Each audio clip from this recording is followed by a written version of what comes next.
یہ media talk اس لیے نہیں کر رہا کہ میں تحریک انصاف کو چھوڑ رہا ہوں. میں میڈیا ٹاک اس لیے کر رہا ہوں کہ میں اس وقت چاہتا ہوں میری ساری قوم سمجھے کہ میری طرح کا آدمی سیاست میں کیوں آیا اور اس نے یہ اتنی لمبی 27 سال کی سٹرگل کیوں کی. میں 18 سال کا تھا جب میں پاکستان کرکٹ ٹیم میں کھیلتے ہوئے انگلینڈ گیا.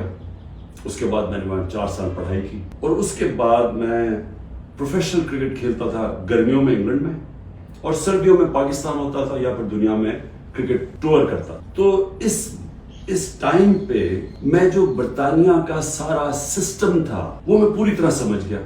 یونیورسٹی میں بھی میں نے پولیٹکس پڑھی تھی اور پولیٹیکل ہسٹری پڑھی تھی, پولیٹیکل سائنس. تو مجھے وہ پوری طرح سمجھ آ گئی کہ وہاں کا سسٹم کیا ہے اور پاکستان کا سسٹم مجھے پتا تھا. جب ایک معاشرے کے اندر انصاف ہوتا ہے وہ آپ کے حقوق کی حفاظت کرتا ہے. مطلب یہ ہوتا ہے کہ اگر آپ اپنے ٹیکس دیں, آپ قانون کے بیچ میں رہیں, وہ ملک آپ کو آزاد کر دیتا ہے. آپ جو مرضی کریں, کوئی آپ کو پوچھتا نہیں ہے, کوئی رات کو پولیس نہیں آپ کے گھروں میں گھس جاتی, کوئی رشوت آپ سے نہیں مانگتا, زمینوں پہ قبضے ہو رہے ہیں اور سارا وقت ان بیچاروں کو سفارشیں چاہیے تھی. اس ملک کے اندر سب سے زیادہ جو پولیٹکس میں جو ہمارے ایم این ایز اور ایم پیز ہوتے ان کا سب سے زیادہ کام کیا ہوتا ہے؟ لوگوں کی سفارش جا کے گورنمنٹ آفیسز میں جائے. وہاں کیوں نہیں ہوتا؟ کیونکہ وہاں انصاف ہے. کئیوں کو میں جانتا ہوں انہوں نے پیسہ اکٹھا کیا, محنت کی, 15-20 سال سرمایہ کاری, اتنا سرمایہ اکٹھا کر کے پاکستان آ کے بزنس کھولی. اس نظام میں ان کی بزنس نہیں چلتی تھی, یہاں رشوتیں دینی پڑتی تھی, یہاں ہر سسٹم یعنی سسٹم میرٹ کو اجازت نہیں دیتا آگے بڑھنے کے لیے کیونکہ انصاف نہیں ہے. اور وہ یہاں تباہ ہو کے میں نے دیکھا لوگ یہاں فراڈ ہوئے, ان سے ہر جگہ زمینوں پہ قبضے ہوئے, ان کے گھروں پہ قبضے ہوئے. جب وہ واپس آتے تھے پیچھے قبضہ ہو جاتا تھا تو ہوتا کیا تھا, وہ سارے پھر واپس چلے جاتے تھے. صرف امریکہ میں جو 16,000 پاکستانی امریکن ڈاکٹرز ہیں ان کی نیٹ ورتھ, جو ان کی ٹوٹل ان کی جو دولت ہے 16,000, $200 ارب ان کی نیٹ ورتھ ہے. جو 10 پاکستانی سب سے امیر ہیں اس وقت امریکہ میں, پاکستانی امریکنز, 25 ارب ان کی نیٹ ورتھ ہے ڈالرز. صرف جو پاکستانیوں کو یہاں سمجھتے ہیں کہ یہاں حالات اچھے نہیں ہیں, جنہوں نے دبئی میں, اس میں حلال کا بھی پیسہ حرام کا بھی ہے, صرف دبئی میں انہوں نے جو پراپرٹیز لی ہوئی ہیں 20,000 پاکستانیوں نے, وہ 10.4 ارب ڈالر کی پراپرٹیز لی ہوئی ہیں. ہم 6 ارب کے پیچھے, ڈالر کے پیچھے, IMF کے پیچھے بھاگ رہے ہیں. تحریک انصاف بنائی 96 میں اور اس کا نام تھا انصاف کی تحریک. اس کی نظریہ کیا تھا؟ اسلامی فلاحی ریاست. وہ نظریہ کدھر سے لیا؟ جو قرارداد پاکستان ہے, آبجیکٹیو ریزولوشن ہے, جس میں مدینہ کے ریاست, اس کے اوپر طرز کے اوپر انہوں نے اسلامی فلاحی ریاست لکھی. جو اس وقت پاکستان میں ہو رہا ہے نا, یہ ہر چیز جس کے لیے, ہر وہ اصول جس کے اوپر پاکستان بنا تھا, آج اس کی نفی ہو رہی ہے. بدترین غلامی ہو رہی ہے اس وقت پاکستان کے اندر. نہ آزادی نام کی کوئی چیز ہے کیونکہ حقوق ہی نہیں ہے کسی کے. رات کو پولیس گھستی ہے کسی کے گھر میں, سارا گھر توڑ دیتی ہے. وہ تحریک انصاف کا نہیں ملتا, اس کی بہنوں کو, ان کو تنگ کرتے ہیں, بہنوئیوں کو, رشتہ داروں کو, ان کو تنگ کرتے ہیں, ان کو پکڑ کے لے جاتے ہیں, عورتوں کو پکڑ کے لے جاتے ہیں. یہ تو ہم سنتے تھے کہ ہٹلر کی جرمنی کے اندر ایسے ہوتا تھا. میں نے تو اس طرح کی چیزیں سنی نہیں کبھی. کور کمانڈر کا گھر جلایا جاتا ہے. مجھے پہلی دفعہ پتا چلتا ہے جب میں 4 دن کے بعد نکلتا ہوں, مجھے چیف جسٹس صاحب سپریم کورٹ کے کہتے ہیں. ادھر ہی میں مذمت کرتا ہوں. کون نہیں مذمت کرے گا؟ اب جس کو پکڑتے ہیں وہ آگے بیٹھتے ہیں, جی میں PTI چھوڑا ہوں, میں جی فوج کے ساتھ ہوں اور میں بڑی مذمت کرتا ہوں 9 مئی کو. تو کون نہیں کرتا؟ ہم نے کبھی کہا کہ ہم نے مذمت نہیں کی؟ کوئی چاہے گا اپنے ملک کے, آپ اپنی فوج کے خلاف کوئی کارروائی کریں یا اپنی فوج کو بدنام, کوئی چاہے گا؟ کیونکہ جب آپ کی فوج کمزور ہوتی ہے ملک کمزور ہو جاتا ہے. لیکن یہاں تو ایک عجیب ہی ماحول بنا دیا گیا ہے.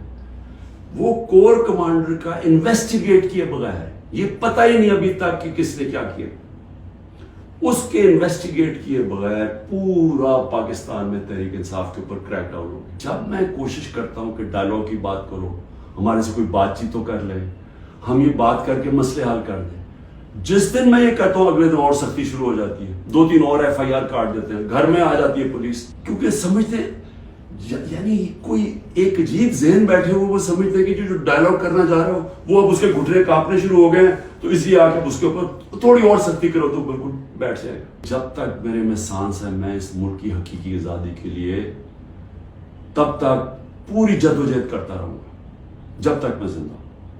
لیکن مجھے اس وقت پاکستان کا خطرہ ہے, مجھے اپنی ملک کی فکر پڑ گئی ہے, اور جو لوگ مل کے یہ سب کچھ کر رہے ہیں ان کو ملک کی فکر کیوں نہیں ہے؟ کیوں آج مجھے یا نہیں؟ 308 روپے کا ہو گیا ڈالر اوپن مارکیٹ میں. جب ڈالر 308 روپے کا اوپن مارکیٹ میں ہو جائے تو خطرے کی گھنٹیاں بج جانی چاہیے. میں نے عمران خان کو جی ECL پہ ڈال دیا.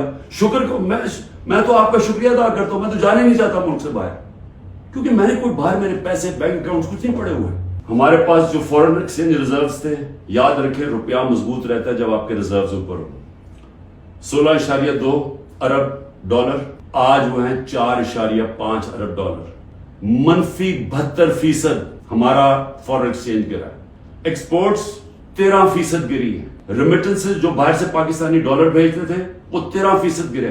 یاد رکھیں یہ ہر سال ہمارے بڑھتے جا رہے تھے, ہر سال پچھلے سال سے زیادہ ہوتی تھی ہماری ایکسپورٹس بھی, ریمیٹنسز بھی, ڈالر زیادہ آ رہا تھا. اب جب سے یہ آئے ہیں 13% دونوں نیچے چلی گئی ہے بجائے اوپر جانے کے. اس کا مطلب ڈالر کم آ رہے ہیں پاکستان میں. ٹیکسٹائل ایکسپورٹ جو ہماری سب سے بڑی ایکسپورٹ ہے منفی 14% گر چکی ہے. ہمارا جو ایکسچینج ریٹ ہے آفیشل 180 کر لیں ہمارا تھا, جب ہم گئے 180 روپے ڈالر تھا, آج 287 روپے ڈالر آفیشل ریٹ ہے, اور 308 پہ پہنچ گیا ہے اوپن مارکیٹ میں. مہنگائی کے اوپر بڑا شور مچا تھا. 12.7% تھی ہماری کنزیومر پرائس انڈیکس, آج 36.4% ہے. پاکستان کی تاریخ کی سب سے بڑی مہنگائی. پیٹرول یاد رکھیں ہمارے دور میں پیٹرول 110 سے 115 ڈالر پہ بیرل گئی تھی, آج وہ 70-80 کے بیچ میں ہے. ہمارے دور میں 150 روپے لیٹر پیٹرول تھا, 145 روپے لیٹر ڈیزل تھا. آج ڈیزل پہنچ گیا 260 روپے اور پیٹرول پہنچ گیا 270 روپے. آٹا جو ہر آدمی کو افیکٹ کرتا ہے, ہمارے دور میں 55 روپے تھا کے جی, آج وہ پہنچ گیا 136 روپے کے جی. 95% ہمارا چاول کی قیمت بڑھی ہے, یہ بھی عام آدمی کا. گھی انٹرنیشنل مارکیٹ میں جو پام آئل ہم امپورٹ کرتے ہیں وہ آدھا ہو گیا. آج ہمارے دور میں 468 روپے کے جی تھا, آج 603 روپے کے جی ہے, جبکہ آدھا ہو گیا انٹرنیشنل مارکیٹ میں. اور دودھ 170 روپے لیٹر تھا, آج 170 روپے لیٹر. ہماری جو گروتھ ریٹ تھی جس کو جی ڈی پی کہتے ہیں, جی ڈی پی میں اضافہ, وہ 6.1% تھی, آج وہ چلی گئی ہے منفی 0.2%. 0.2% پہ چلی گئی. انڈسٹریز ہماری اوور آل انڈسٹری 6.8% پہ بڑھ رہی تھی, آج وہ -2.9% پہ چلی گئی. زیادہ تر انڈسٹریز وہ -2.9 پہ پہنچ گئی ہیں, اور جو لارج اسکیل مینوفیکچرنگ ہے جس سے سب سے زیادہ دولت میں اضافہ ہوتا ہے وہ ہمارے دور میں 11.9% پہ بڑھ رہی تھی, وہ آج منفی 7.9% پہ چلی گئی, تقریباً 8% منفی پہ چلی گئی. جو کنسٹرکشن ہے جس سے سب سے زیادہ نوکریاں ملتی ہیں وہ 1.9% پہ بڑھ رہا تھا ہمارے دور پہ, آج وہ -5.5% پہ چلی گئی. اور پھر کاٹن, کیونکہ ہمارا سب سے زیادہ جو کپڑا بناتے ہیں ہم, اس سے ہمارا اضافہ بھی ہوتا ہے, نوکریاں بھی ملتی ہیں, ایکسپورٹس بھی بڑھتی ہیں, وہ 9.2% پہ بڑھ رہی تھی, آج وہ -23% پہ پہنچ گئی ہے, یعنی کہ بند ہو رہی ہے انڈسٹری. معاشرہ کنٹرول سے باہر بھی نکل جاتا ہے. سری لنکا میں اس سے کم حالات تھے جبکہ لوگ سڑکوں کے اوپر آ گئے. ابھی تک لوگ سڑکوں پہ کیوں نہیں آ رہے؟ کیونکہ انہوں نے الیکشن پہ کی امید لگائی ہوئی ہے کہ ہم جو ہمارے سے ہوا ہے وہ اندر گھروں میں بیٹھ کے تپے ہوئے ہیں کہ جب الیکشن آئے گا تو ہم ان کو سبق سکھائیں گے. ہوا کیا تھا اس پاکستان میں, اس پھر سے یاد رکھیں, تاریخ سے سیکھنا چاہیے. ذوالفقار علی بھٹو نے 81 سیٹیں جیتی پاکستان میں 138 میں سے, اور کہا تھا ذوالفقار علی بھٹو کا انقلاب آ گیا تھا, اور واقعی انقلاب تھا, روٹی کپڑا مکان کا انقلاب آیا تھا. لیکن 138 میں سے ذوالفقار علی بھٹو نے 81 سیٹیں جیتی, اور اس نے جو نعرہ تھا کہ میں پہلی دفعہ عوام کا نام لیا. پہلے تو عوام کا نام ہمیں پتہ نہیں عوام کیا ہوتی ہے, کیونکہ پہلے تو اور قسم کی سیاست تھی.